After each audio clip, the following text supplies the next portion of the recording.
Bem-vindos ao canal Sejam Santos, onde vamos explorar a vida e as obras dos santos mais inspiradores da história da Igreja Católica. Nós vamos compartilhar suas histórias, seus ensinamentos e seus exemplos de virtudes, esperando que possam nos inspirar a viver de acordo com os ensinamentos de Cristo. Então, se você quer aprender mais sobre esses santos e descobrir como suas vidas podem ser caminhos que nos levam a Jesus Cristo para nós hoje, inscreva-se no nosso canal e deixe o seu like. Inscreva-se hoje mesmo, divulgue nosso canal a seus amigos e comunidades e nos ajude o nosso canal para que possamos alcançar mais pessoas na divulgação a conhecer mais a vida dos santos. Onde a santidade é uma jornada diária. Faça parte dessa comunidade de busca pela santidade.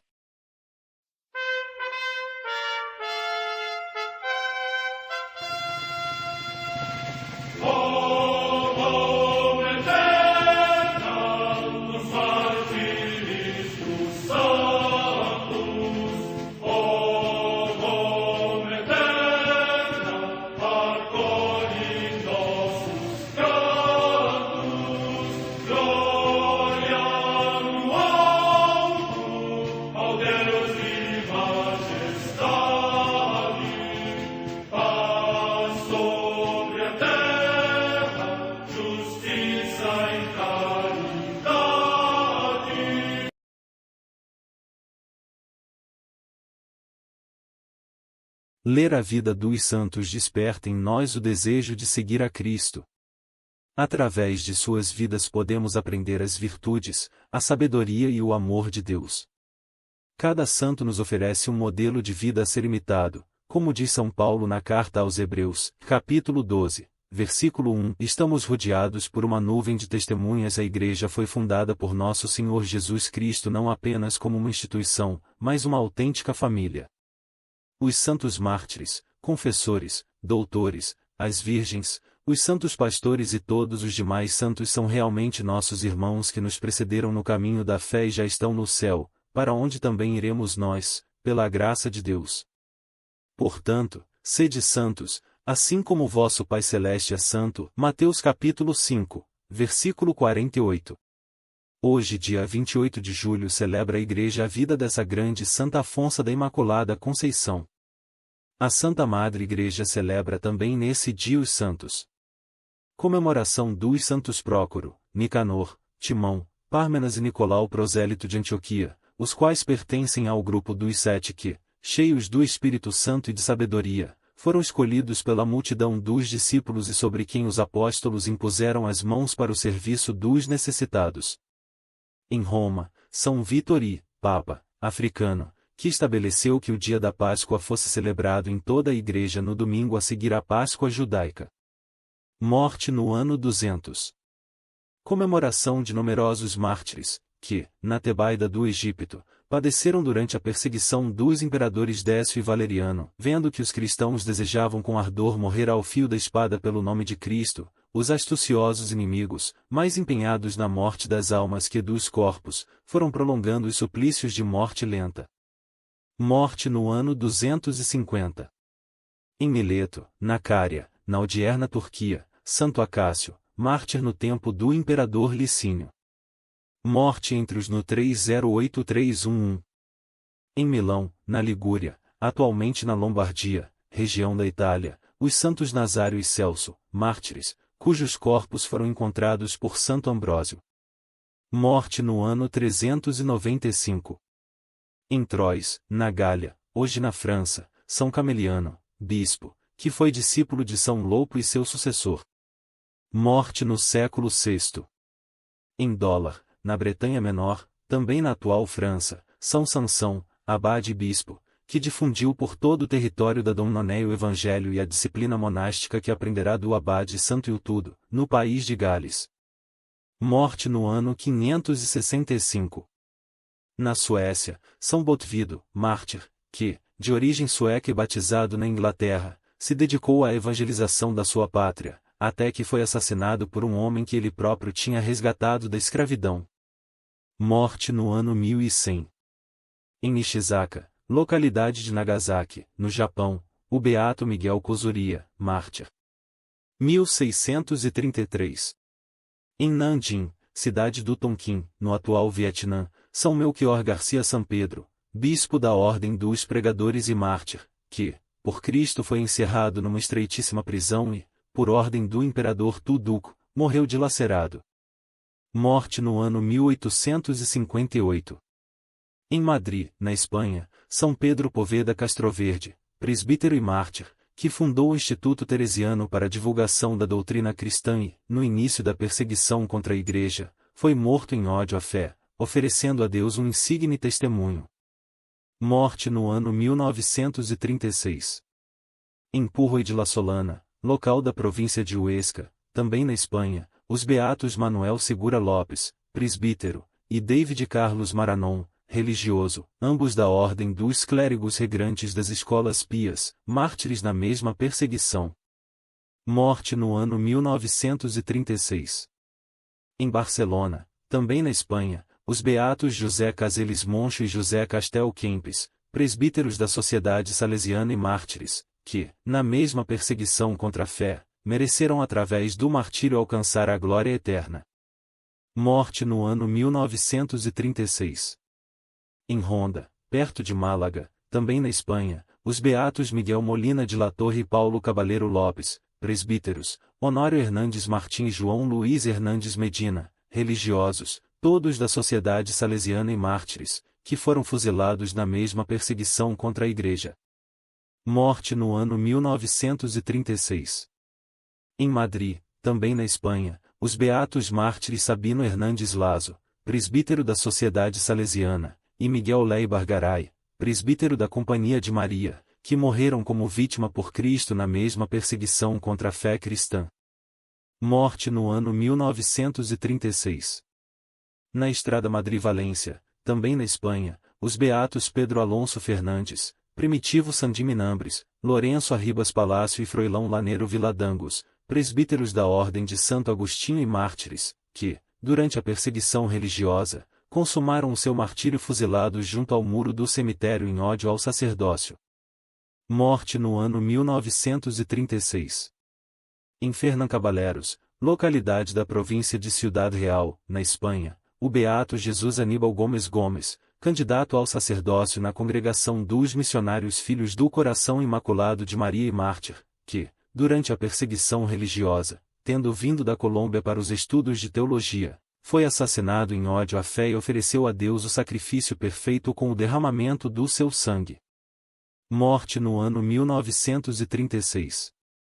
Em Grinon, cidade da província de Madrid, na Espanha, o beato Mário Félix Manuel José de Souza, natural de Santa Marta de Bouro, localidade do distrito de Braga, em Portugal, que, depois de ter vivido vários anos no Brasil, voltou à pátria e ingressou na congregação dos Irmãos das Escolas Cristãs, e tendo sido destinado a esta comunidade, foi preso e fuzilado pelos perseguidores da Igreja em ódio à fé.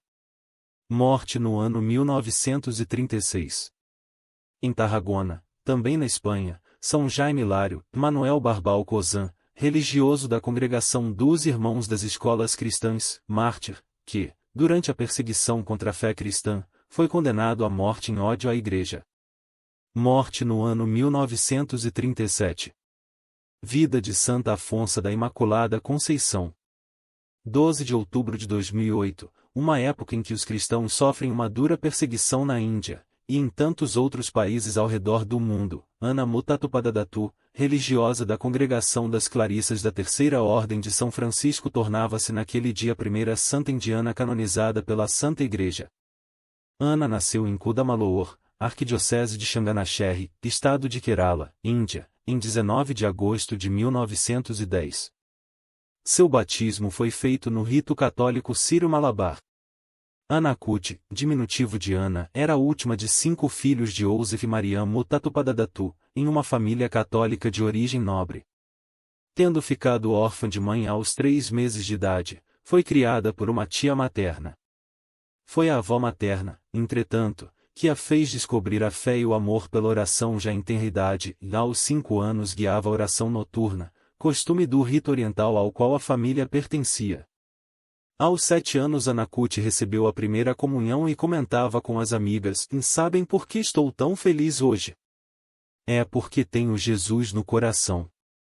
Sua adolescência foi marcada por graves e difíceis doenças, e pela insistência da tia a qual tinha sido confiada. Mulher muito autoritária, a tia queria que ela casasse aos 13 anos com um tabelião.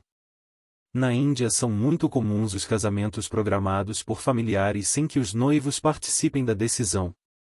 Porém seu coração já estava entregue a Deus, queria tornar-se religiosa.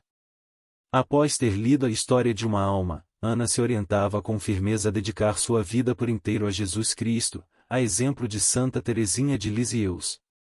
Ao concluir que se tornando parcialmente desfigurada nenhum homem se interessaria por ela, Ana chegou a colocar o pé sobre brasas incandescentes queimando-se gravemente. Resultado, sua tia desistiu de casá-la. O encontro com o padre James Murikin mudou a sua vida. Ele introduziu-a na espiritualidade franciscana e ajudou-a a ingressar no noviciado das Clarissas Franciscanas de Barananganam, em maio de 1927. De saúde delicada, perseverou em sua vocação e após muitas dificuldades pôde emitir sua profissão perpétua em 2 de agosto de 1936, tomando por nome religioso Afonso da Imaculada Conceição, uma homenagem a Santo Afonso de Ligório, cuja festa era comemorada naquele dia. Um dos maiores sofrimentos enfrentados por Irmã Afonsa foi o desejo de suas superioras de que ela voltasse para casa, pois sua delicada saúde era considerada um obstáculo para a vida religiosa, mas esse problema foi superado pela intercessão divina. A despeito de suas limitações físicas, Irmã Afonsa deixou escrito: para cada pequena falta pedirei perdão ao Senhor e a expiarei com uma penitência, sejam quais forem os meus sofrimentos, não me lamentarei jamais. E quando tiver de enfrentar qualquer humilhação procurarei refúgio no Sagrado Coração de Jesus. Durante um ano ensinou em Vacacadu, porém a tuberculose que padecia há anos a impediu continuar ensinando. Consciente da situação manteve-se muito reservada e caridosa com todos, procurando não pesar a comunidade, sofria em silêncio tanto as hostilidades que não faltaram, como as doenças, que os exames feitos não especificavam quais eram.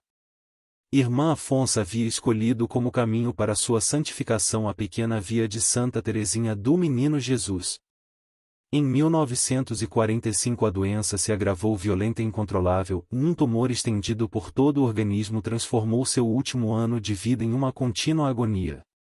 Em meio aos seus sofrimentos, ela dizia: eu sinto que o Senhor me destinou para ser uma vítima, um holocausto de sofrimento. O dia em que não tenho sofrimento é um dia perdido para mim. Santa Afonsa considerava toda a sua vida como um holocausto a Deus, oferecia a cada sofrimento ao Sagrado Coração de Jesus. Concluiu sua vida entre grandes dores, vividas com grande resignação, e, encomendando serenamente sua alma a Deus, pronunciou os nomes de Jesus, Maria e José.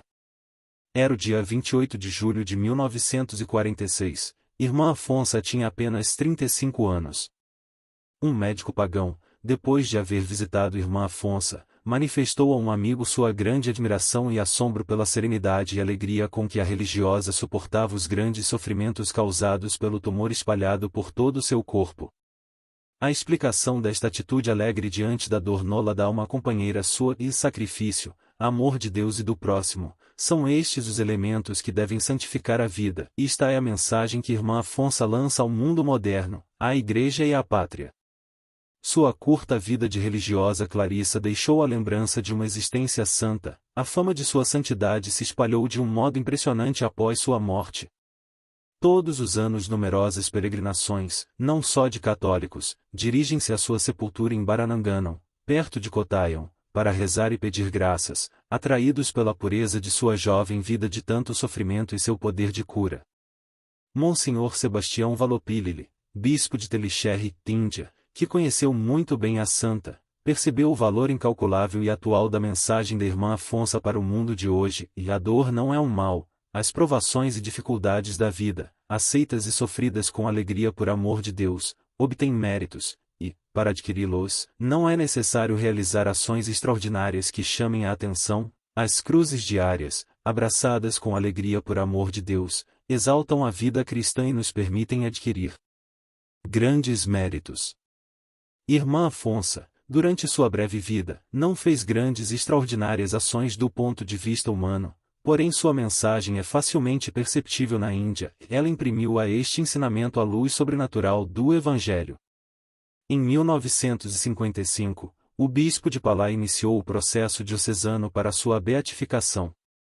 Beatificado em 8 de fevereiro de 1986 por João Paulo II na Índia, em Kottayam, foi canonizada por Bento XVI em 12 de outubro de 2008. No momento da canonização, ocorrida no Vaticano, numerosos católicos reuniram-se junto a seu túmulo em Barananganam. Santa Afonsa da Imaculada Conceição, rogai por nós.